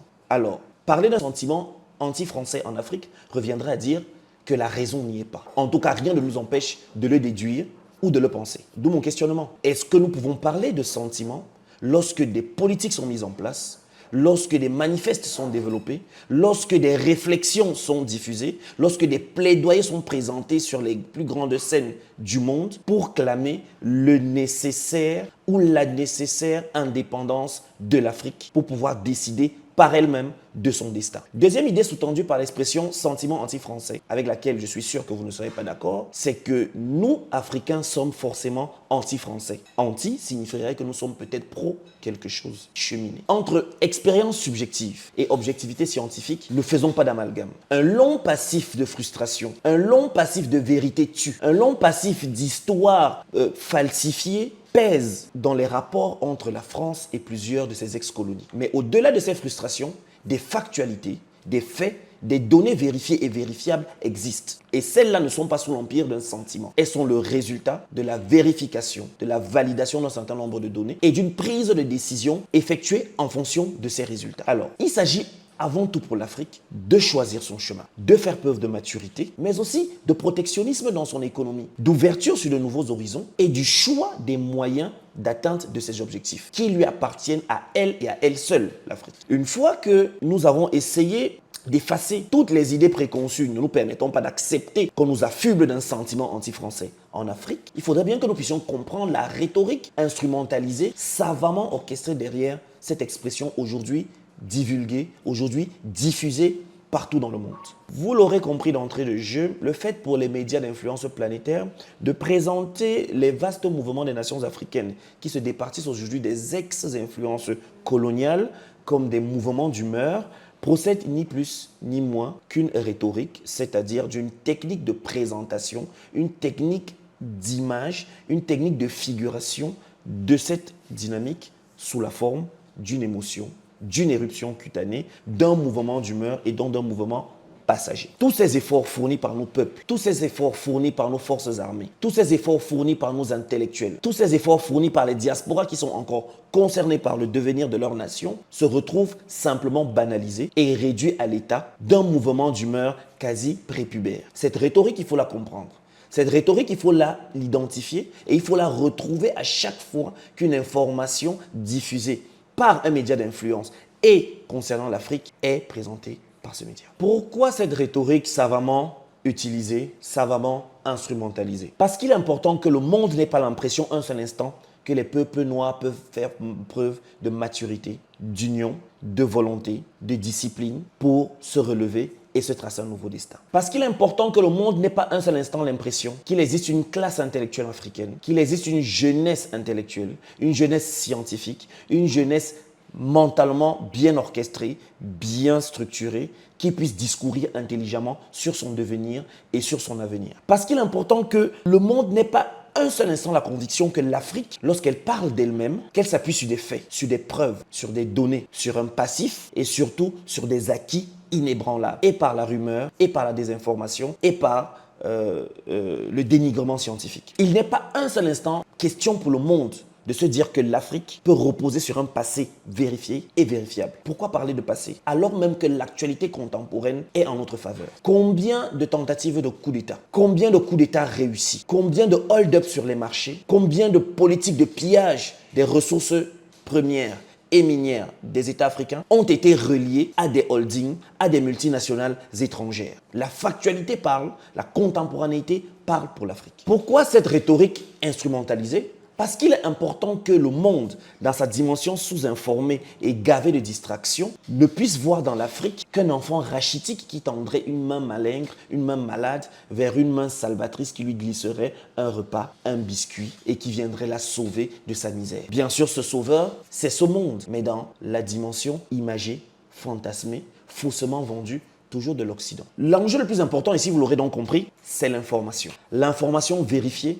l'information vérifiable. Entre transformation de l'information, entre surcharge de cette information, entre détournement de cette information, entre dénigrement des véritables acteurs ou des véritables cibles de cette information, la clé est de détenir la vérité, la bonne information et de pouvoir en faire quelque chose de capitalisable. Cette information vraie et vérifiable ne doit absolument pas se retrouver entre certaines mains non autorisées, entre mains non initiées, ou alors cette information se doit d'être noyée, le cas échéant, dans un flot de désinformation constante et de caricatures, dans un flot d'assassinats politiques, d'assassinats médiatiques, et pourquoi pas d'assassinat tout court. Et c'est pourquoi je vais vous parler aujourd'hui de deux des techniques les plus utilisées par les médias d'influence pour pouvoir agir sur la pensée, sur la construction de l'image et surtout sur la self-esteem de certaines populations qui les reçoivent sans avoir l'outillage nécessaire.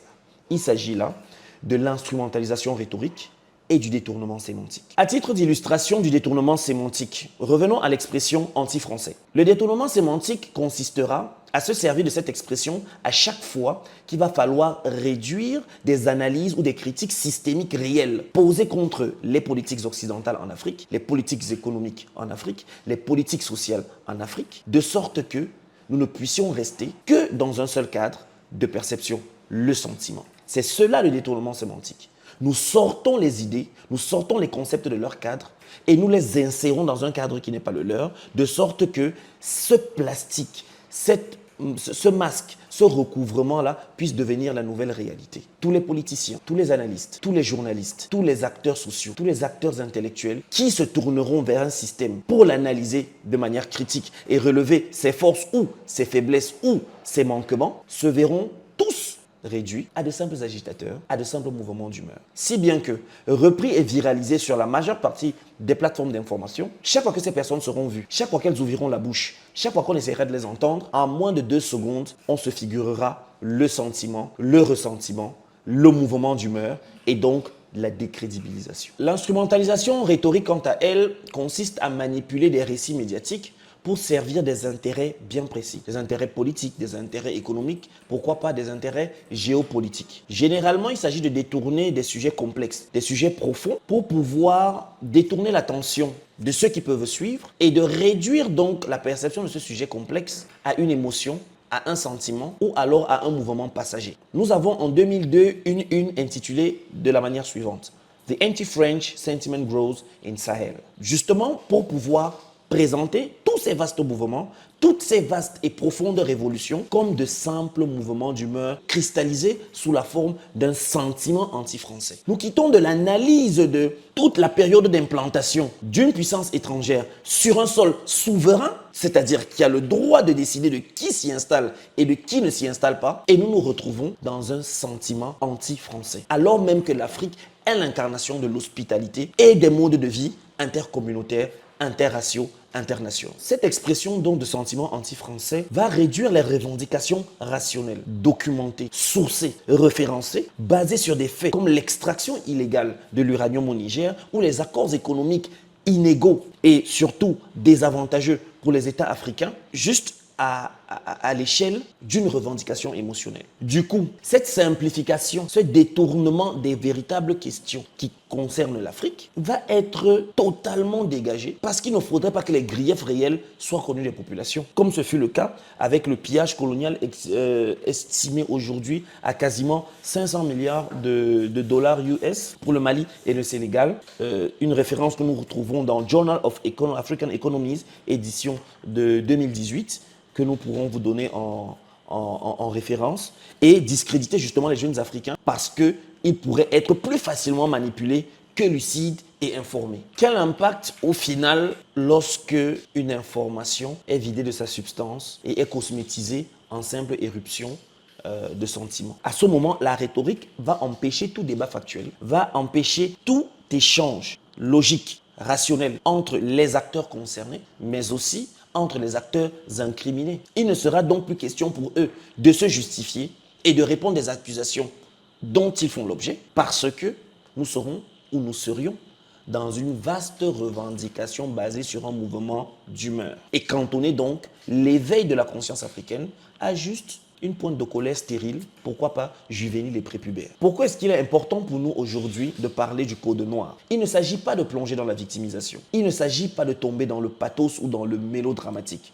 Mais il s'agit avant tout de comprendre l'histoire. Parce que le code noir est une clé pour comprendre les inégalités qui aujourd'hui font rage dans la majeure partie des pays qui ont vu des populations immigrées s'y développer, plus précisément noires. Les inégalités françaises, les bavures judiciaires, les abus policiers, les agressions et abus sexuels, les meurtres, le traitement des affaires concernant des personnes de peau noire. Tout cela prend ses racines dans la profonde socialisation qui a été celle imposée par le Code noir pendant plusieurs siècles. Parce qu'aujourd'hui, les descendants de ces rédacteurs, les descendants de ces exécuteurs, les descendants de ces maîtres sont aujourd'hui parmi nous. Voilà la raison pour laquelle il est difficile de détacher certains éléments historiques de la factualité sociale contemporaine. Et dire aujourd'hui que nous sommes en train d'extrapoler serait peut-être de la mauvaise foi. Autre élément justificatif du fait de parler du Code noir au XXIe siècle, c'est l'éducation et la sensibilisation. Parce qu'il est essentiel aujourd'hui d'enseigner cette histoire pour lutter contre l'ignorance et contre les préjugés. Et peut-être permettre aux populations d'un peu mieux comprendre les mécanismes psychologiques sous-jacents qui se traduisent par un certain type d'opposition ou d'attitude vis-à-vis d'eux. Dis-moi que tu as été élevé dans une famille raciste sans me dire qu'ils sont racistes. Déjà, pour commencer, je suis désolée si je vais faire du mal à certaines personnes. Ce n'est absolument pas le but. Le but de cette vidéo, c'est de prouver que l'on peut se sortir d'une famille aussi toxique au final. Surtout avoir des convictions qui sont totalement différentes. Donc bref, quand je passais le permis de conduire, ma mère me disait que si je renversais une personne noire ou arabe, j'aurais plus de points sur mon permis. Genre, un noir, ça vaut 2 points, un arabe, ça vaut 3 points. S'il faut parler de justice et de réconciliation, il faut d'abord le rétablissement de la vérité. Il faut le rétablissement de la factualité. Il faut reconnaître les crimes et abus qui ont été réalisés par le passé, parce que c'est là une étape nécessaire, voire vitale, pour pouvoir construire une société ou une institutionnalisation véritablement équitable pour tous. L'importance donc ici est de comprendre qu'au milieu de cette flopée d'informations, un travail de discipline, un travail de filtrage, un travail de disséquage de l'information s'impose. Le second enjeu derrière la problématique ou derrière l'impératif de déceler la surcharge informationnelle et la désinformation est d'éviter d'être manipulé et de tomber justement dans le pathos, dans la réaction émotionnelle, dans la réaction à brûle pour point, mais plutôt de pouvoir disséquer de manière froide, de pouvoir recevoir de manière froide et de pouvoir retrouver de manière froide les véritables informations et de pouvoir les séparer de la surcharge, de la distraction ou du poison informationnel. Autre tactique de manipulation que nous allons repérer ici et présenter, c'est le paternalisme médiatique et académique. Quel est le problème? Les analyses politiques dominantes présentent souvent les frustrations africaines comme des éruptions passagères, comme des frustrations émotionnelles, comme des mouvements d'humeur. Ceci reflète une espèce de paternalisme vicieux qui reviendra en réalité à dire, et c'est cela qui est ressenti lorsque ces médias sont écoutés attentivement et en dehors de leur structure de manipulation, qui revient donc à dire que l'Afrique n'est en réalité mature pour rien du tout.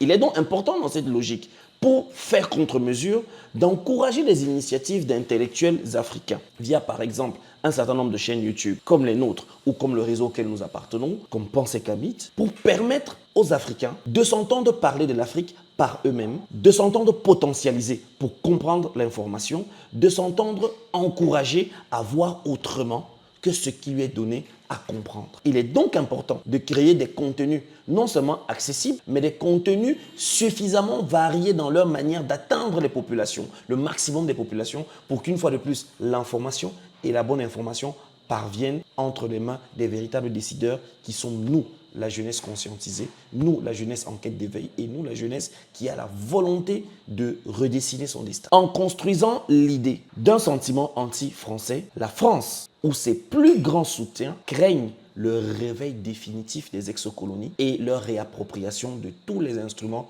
de leur autonomie réelle. Aujourd'hui, la balle est dans notre camp et la peur est dans le leur. Retenez-le. À tout ce qu'il vient de dire, je dois ajouter une chose. Notre colère est légitime et justifiée. On essaie de nous faire croire qu'on n'a pas le droit de développer du ressentiment, comme s'il n'y avait pas de raison d'être en colère. Il y a des raisons. Pourquoi est-ce qu'on n'a pas interdit aux Juifs d'avoir du ressentiment et de demander réparation chaque jour? Je trouve toujours troublant que c'est seulement quand il s'agit de nous que ces gens mettent leur gueule dans nos affaires. Modern, dans son hypocrisie, prend le temps de mettre des extraits où on entend des mots violents venant de certaines personnes. Et sur la base de ça, il émet un jugement.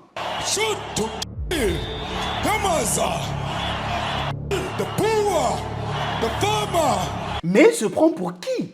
Déjà, il juge sur un principe biaisé. Il prend un extrait décontextualisé et il rajoute dessus l'idée qu'il veut pour pouvoir manipuler l'opinion publique. Prenons ou revenons sur le cas de Julius Malema par exemple, qu'il utilise en début de vidéo en Afrique du Sud. Et Julius Malema demande l'élimination des envahisseurs sur le territoire sud-africain. Lui, il va poser ça, il va dire, regardez comment ils sont violents. On veut les massacrer. Est-ce qu'on a pensé aux 150 dernières années de l'histoire de l'Afrique du Sud? Votre mépris va jusque-là, de prendre les conséquences de vos actes et vous victimiser, alors que c'est vous qui avez causé tout ça. Depuis le XVIIe siècle, les colons hollandais, Boers, aujourd'hui on les appelle les Afrikaners, puis les colons britanniques ont confisqué les terres des populations africaines. Les autochtones ont été refoulés vers des zones marginales, vers des réserves, puis vers des homelands. Donc, ils ont perdu l'accès à leurs ressources vitales. La richesse blanche actuelle reste directement liée à cette spoliation, à ce vol, à ce pillage, à ces massacres. Si les Blancs sont les plus riches en Afrique du Sud, c'est parce qu'ils ont volé, discriminé et éliminé beaucoup de personnes. Donc, ça doit être restitué, ce n'est que normal. Après ça, de 1948 à 1994, il y a eu le régime de l'apartheid, une institutionnalisation de la hiérarchie raciale. Ça, tu n'en parles pas. Est-ce que ce sont les Noirs qui ont fait l'apartheid? Non, mais ce sont les Noirs qui ont subi ce système. Et jusqu'à présent, interdiction de vivre dans des zones, système éducatif médiocre, interdiction de voter ou de posséder des terres dans leur propre pays. Et c'était les Noirs qu'on exploitait dans les mines. C'était les Noirs qu'on exploitait dans les champs agricoles. Une main-d'œuvre quasi servile, pratiquement gratuite. Pendant 46 ans, l'État a utilisé la police, l'armée et les tribunaux pour maintenir ce système. ce qui a marqué les consciences par une mémoire de terreur, d'humiliation et de lutte armée. À la fin de l'apartheid, Nelson Mandela, manipulé et instrumentalisé, a permis une transition pacifique, mais sans restitution des richesses, sans aucune réparation. Les terres sont encore très majoritairement aux mains des Blancs. L'économie reste contrôlée par les descendants des colons européens. Beaucoup de Noirs vivent encore dans la pauvreté et dans les townships marginalisés, c'est-à-dire littéralement des quartiers pour pauvres. Actuellement, en Afrique du Sud, l'économie qui contrôle la politique est contrôlée par les Blancs. En Afrique du Sud, une terre des Noirs où ils sont étrangers, ils ont fabriqué une ville où ils interdisent aux autochtones d'entrer à l'intérieur. C'est un peu comme si aujourd'hui, en France, il y a une ville que les Noirs créent et interdisent aux Français d'entrer, interdisent à l'armée française d'entrer, interdisent aux municipalités françaises d'entrer là-bas, que c'est une ville noire, exclusivement noire, et vous n'avez pas le droit d'être là-bas, au point d'utiliser une monnaie différente. Est-ce que vous allez permettre ça? Mais en Afrique du Sud, c'est là. Et ça, tu n'en parles pas, bien évidemment. On aimerait voir un iceberg sur les dérives de ce genre. Donc, actuellement, en Afrique du Sud, et pour Malema, la réconciliation a été une trahison. La justice raciale promise n'a jamais été réalisée. Est-ce que vous, les Occidentaux, auriez accepté que l'histoire se termine de cette manière-là si vous aviez vécu la même situation? Non, la preuve. Les Juifs n'ont pas accepté. Même les œuvres d'art volées ont été restituées. Alors que les Africains ont encore leurs arts culturels par paquet de tonnes dans les musées en Occident. La mémoire collective noire garde l'image d'avoir été traités comme des citoyens de seconde zone. Ils n'étaient même pas citoyens d'ailleurs. Et ils l'ont été même jusqu'à leur propre pays. Cette humiliation structure une colère et ça se transmet de génération en génération. Malema est né en 81. Il a grandi à la fin de l'apartheid. Il avait 13 ans quand l'apartheid est terminé. 13 ans. Vous pensez qu'il a eu à voir quoi? Il a grandi dans un contexte où la violence raciale est encore palpable. Son discours radical trouve un écho parce qu'il incarne cette revanche historique. La virulence de Malema n'est pas seulement de la provocation. C'est le produit d'une longue histoire de dépossession et d'injustice qui n'a jamais été réparée. C'est un cri politique né de plusieurs siècles d'humiliation. Et cette humiliation se poursuit jusqu'à présent. Donc ne viens pas faire comme s'il est fou. Parce que quand tu prends le tableau dans son ensemble et que tu écoutes par la suite son texte, ça a tout son sens. Il y a des gens qui sont arrivés, ont tout massacré et profitent de leur richesse et ils sont là tranquilles, impunis, alors qu'en attendant, les autochtones continuent de souffrir. On peut retrouver le même phénomène aux États-Unis dans les années 1960. Les Black Panthers sont nés dans un contexte où, malgré l'abolition de l'esclavage et des droits civiques, les Afro-Américains subissaient toujours la pauvreté, la ségrégation et la brutalité policière. Les cas de lynchage sont légion. Et Matt Till n'est que celui qui a été le plus médiatisé. Combien d'entre nous sont morts dans un silence total? Et face à cette oppression, tout humain adopte un langage précis. C'est l'autodéfense.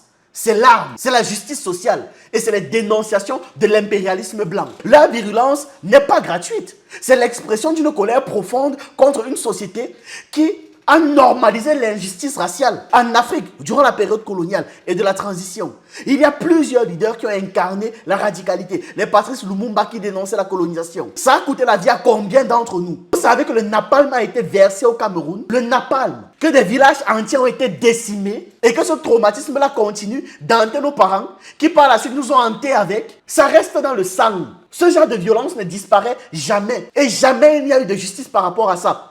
Et on doit se contenter de faire quoi? Rire, sourire, blaguer, plaisanter et vous rassurer dans votre confort. C'est bien ça, hein? Patrice Lumumba n'a toujours pas de corps. Hein? On n'a pu retrouver de lui que sa dent. Et c'est parce que sa dent était en or. Amilcar Cabral et Frantz Fanon ont théorisé la nécessité de la violence révolutionnaire pour pouvoir briser le joug colonial. Plus tard, Thomas Sankara s'est dressé contre la France-Afrique avec un discours sans concession sur l'indépendance économique et culturelle. Absolument tous, et il y en a eu des milliers, tous ont partagé la conviction que être modéré face à un système fondé sur le vol, la violence, la domination, le massacre ne pouvait mener qu'à la perpétuation de l'oppression. On n'est pas débile. Quelqu'un ne va pas venir tous les jours avec les armes et nous on va venir avec un papier, un stylo. Celui qui n'est pas capable de prendre les armes contre ses bourreaux est destiné à rester esclave. L'esclave qui n'est pas capable d'assumer sa révolte ne mérite pas que l'on s'apitoie sur son sort. Cet esclave répondra seul de son malheur s'il se fait des illusions sur la condescendance suspecte d'un maître qui prétend l'affranchir. Seule la lutte libère. Donc, à vous de voir. Est-ce que vous continuez la domination Ou pas.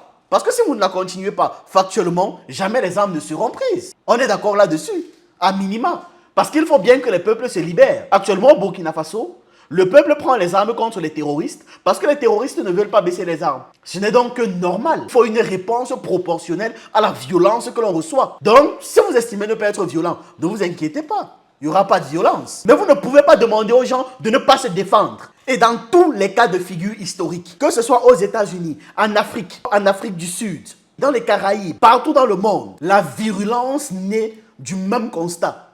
L'oppression ne se limite pas à l'exploitation économique. Elle nie également, elle nie avec violence les humanités noires. Elle les nie. Les appels à la réconciliation douce n'ont jamais fonctionné.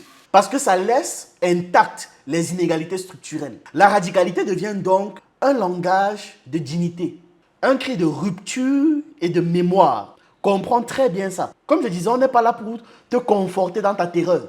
On n'est pas là pour expliquer qu'on doit être amis et j'en passe. Non. La seule chose qui est demandée et qui sera exigée, c'est le respect. Point. On n'est pas obligé d'être amis pour se respecter. Donc, je répète, la radicalité devient le langage de la dignité et un cri de rupture et de mémoire. C'est donc dans cette tradition logique et psychologique que s'inscrivent les personnes comme Julius Malema, comme les Black Panthers. Ils parlent à une jeunesse frustrée et marginalisée, je conjugue au présent, comme Lumumba ou Sankara. Ils dénoncent le rôle persistant des Blancs et de l'Occident dans les inégalités, je parle au présent. Comme Fanon, il estime que seule une action radicale peut rétablir la justice, et je parle au présent. Et qu'on soit clair, vous ne ferez rien qui fonctionnera pour nous démotiver parce que vous voulez être confortable. Rien. Jusqu'à tu écris en début de ta vidéo, si je disparais, vous saurez où chercher. Toi qui? Tu représentes quoi? Pourquoi? Vas-y, il y a les vrais dangers, tu te mets dedans. Tu veux te faire passer pour un martyr. Tu as accompli quoi? Tu fais quoi? En quoi est-ce que tu es un problème? Il faut te méfier. C'est-à-dire que tu tiens à peine une chaîne YouTube et tu penses que les quelques commentaires que tu reçois font de toi une figure. Mais calme-toi, calme tes ardeurs. Oh, si je disparais, tu vas même vivre. Si je disparais. Tu as développé avec tes confrères ce qu'on appelle la culpabilité défensive. Au lieu d'assumer vos privilèges, vous retournez le scénario. C'est-à-dire, nous on demande justice, mais tu cries au meurtre. On réclame l'égalité, tu nous accuses de vouloir vous exterminer. Parce que tu dis même que si tu disparais pourquoi? Tu seras là. Ce qu'on appelle le syndrome du voleur, c'est-à-dire celui qui hurle au voleur pendant qu'il a encore la montre de sa victime dans la poche. C'est la même chose. Dans votre tête, vous êtes comme des acteurs de soap opéra en permanence. Oh mon Dieu, regardez ces noirs en colère. Ils veulent nous faire disparaître. Alors qu'en réalité, on demande juste à récupérer nos terres, notre histoire. Et on veut juste des salaires décents. Parfois, c'est juste ça. On veut juste du respect. On l'exige. Psychologiquement, c'est du théâtre de victimisation, ce que vous êtes en train de faire là. Sachez-le. C'est-à-dire, ça vous permet de garder la position morale haute. Même quand vous êtes objectivement assis sur un trône construit avec nos os, avec notre sueur et avec notre sang. Vous gonflez la poitrine. Le plus terrible, je pense, c'est que vous réussissez à vous convaincre de ce mensonge. C'est une sorte d'inversion projective. Comme vous savez que ce que vous avez fait est impardonnable, vous imaginez que nous aussi, à votre place, on aurait fait pareil. C'est pour ça que tu cries. C'est pour ça que tu hurles vengeance. Avant même qu'on ait ouvert la bouche. C'est toi qui cries ces mots. En réalité, c'est la peur de votre propre reflet que tu as dans le regard. Si c'était une erreur de votre civilisation, laissez-nous aussi faire l'erreur. Et peut-être que dans quelques centaines d'années, il y aura un youtubeur qui sortira un truc et dira « C'était une erreur, voilà, passons dessus. » N'est-ce pas, non? Parce que vous pensez qu'on est bête. C'était une erreur. Une erreur qui se poursuit jusqu'à présent. Une erreur qui a duré sur des siècles et des siècles. Vous avez même la définition d'une erreur. Bref, les hypocrites qui accusent les noirs de vouloir du mal aux blancs, ce sont juste des gens qui transforment la justice en menace pour pouvoir continuer à jouer les martyrs. Comme si demander une chaise à la table, c'était préparer un coup d'état. C'était vouloir casser la table. Maintenant, j'aimerais dire aux créateurs de contenu de notre communauté, aux leaders d'opinion, qu'il ne faut pas laisser ce genre de gens parler de la sorte. Mais où est-ce qu'on est? Qu'est-ce qu'on fait pour que les gens se sentent aussi à l'aise de parler de nous sans transpirer? Mes aînés là, il faut qu'on s'occupe de répondre à ce genre d'individus. Parce qu'en le faisant, vous allez même donner un ton. Les Zach Mwekassa, Histoire crépue, Alain Foka, Fétiche de guerre, mes grandes sœurs, Grandeur noire, Culture dorée, pour ne citer que ceux-là. Pitié, ne laissons plus ce genre de choses passer. C'est parce qu'on laisse ça passer qu'ils se permettent de relancer. À chaque fois qu'une personne fait ce genre de vidéo, on doit lui répondre. On doit débunker ses arguments, argument par argument. Chacun doit pouvoir même prendre le thème par l'angle qu'il veut, mais tout le monde doit lui répondre. De telle sorte qu'il sache que ce genre de vidéo ne sera pas simplement toléré, mais il y aura des réponses, il y aura de la contradiction. Mais vous regardez la façon dont les autres communautés se mobilisent immédiatement dès qu'une personne parle ainsi d'eux. On ne va pas simplement rester là à dire on ne répond pas, c'est dangereux. Ils doivent avoir peur de dire n'importe quoi sur nous et donc aller bien chercher et vérifier avant d'ouvrir leur bouche. Là, ils le font parce qu'ils pensent que la liberté d'expression existe, mais uniquement quand il s'agit de nous. On peut raconter tout et n'importe quoi. Il n'y a pas de vague de réponse sous plusieurs angles à la fois pour pouvoir recadrer leurs mensonges. Mais surtout, il n'y a pas de réponse pour pouvoir expliquer aux gens de la communauté les moins informés, aux gens de la communauté qui veulent apprendre les différents concepts et défis qui peuvent leur échapper. Et c'est normal, nous tous en apprendre. Vous allez vous rendre compte dans les commentaires de ce modem que beaucoup de Noirs croient en ce que ce modem dit parce qu'ils sont perdus. Mais si on laisse ce discours se multiplier sans réponse, ils penseront que ces gens ont raison. C'est pour ça qu'on doit répondre. Si c'est nous qui avions sorti ce genre de vidéo et avions listé un tas de bêtises sur eux, même le créateur de contenu le moins célèbre aurait fait une vidéo pour corriger au mieux. Je dis bien au mieux, il aurait juste corrigé. Pourquoi est-ce qu'on laisse passer ce genre de choses tranquillement? Après, les gens vont tomber sur sa vidéo, écouter ses arguments. Il n'y aura pas de vidéo recommandée pour la contradiction. Il n'y aura même pas de recommandation dans les commentaires pour la contradiction. Et ils vont se dire que voilà, Modin, il a raison. Parce que personne n'a su combattre ses arguments ou expliquer ce qu'il était en train de faire. C'est pas normal. De grâce, si vous pouvez transmettre cette vidéo, là je parle à vous les viewers, à des créateurs de contenu, des leaders d'opinion, même en leur donnant le timecode de juste cette partie-ci, où je les interpelle sur les problématiques, ça va aider. Il faut qu'ils puissent réagir sur ce genre de vidéo. Et maintenant, Modin et compagnie, je comprends que vous défendiez votre civilisation, hein. C'est normal. Ce qui me saoule, c'est que tu te présentes en donneur de leçons et surtout tu veux te présenter comme quelqu'un de neutre. Tu te présentes comme quelqu'un qui a tout compris, alors que tu n'as rien compris du tout. Tu ne sais même pas dans quoi est-ce que tu vis. Tu n'arrives même pas à conceptualiser votre propre société. Donc ne nous parle pas. Ne nous parle pas. Ne parle pas de nous. Renseigne-toi au moins avant, à minima. Et je trouve que c'est d'autant plus hypocrite ce que tu fais parce que tu le fais à visage caché, mais tu exposes les gens comme si tu avais une quelconque légitimité. Mais fais-le à visage découvert. Que l'on voit qui ose déblatérer autant d'ineptie, avec autant d'assurance. C'est-à-dire... C'est même risible à un certain moment. Donc, soit tu assumes, soit tu fais une réelle réflexion critique et tu prends en compte les éléments dans leur globalité et pas simplement ce que tu veux voir. Laissez-nous défendre notre civilisation également. Aux dernières nouvelles, aucun peuple noir n'a jamais colonisé un autre. Hein? Nous, on n'a pas fait d'erreur là, d'accord? On est le plus vieux peuple sur cette terre. Mais on n'a jamais fait cette erreur. Bon, c'était une erreur. Une erreur qui dure sur 2500 ans. C'était une erreur. Oui, je vous malaxe avec les gens de l'Orient. Parce que vous êtes les mêmes gens. Il n'y a aucune différence entre vous. Vous avez conceptualisé les mêmes codes, la même cruauté et la même négation de l'histoire. On a été les premières civilisations et on n'a pas commis d'erreur. Donc vous n'avez rien à nous apprendre et vous n'avez aucune leçon de morale à nous donner. Aucune. On ne veut même pas l'entendre d'ailleurs. Aucune hypocrisie ou alors aucune mauvaise foi ne sera tolérée sous prétexte que vous voulez être confortable. Non, vos sociétés sont remplies de dérives.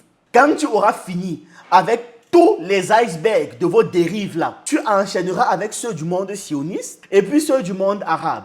Si le monde noir t'intéresse, avant de prendre la parole, renseigne-toi. Et la preuve qu'il est important que tu te renseignes, c'est que tu as développé pendant 1 heure un sujet sur l'afrocentrisme, disant que c'est un concept africain, noir, alors que ça ne nous appartient pas. Ce n'est pas un concept du monde noir, mais du monde occidental qui veut l'attribuer au noir. C'est la preuve que tu dois te renseigner, tu manques d'informations, tu manques de savoir et tu manques de compréhension sur le monde qui nous entoure. D'ailleurs, abonne-toi. C'est le travail qu'on fait ici. On apprend un peu plus sur le monde qui nous entoure. Ok? Parce que là, tu prétends dénoncer des dérives noires, alors que ce sont juste des dérives occidentales attribuées aux noirs, toujours par l'Occident.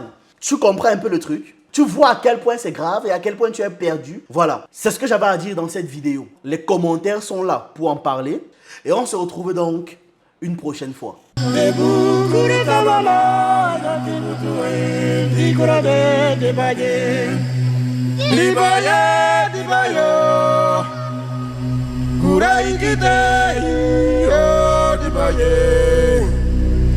Oh, de me battre.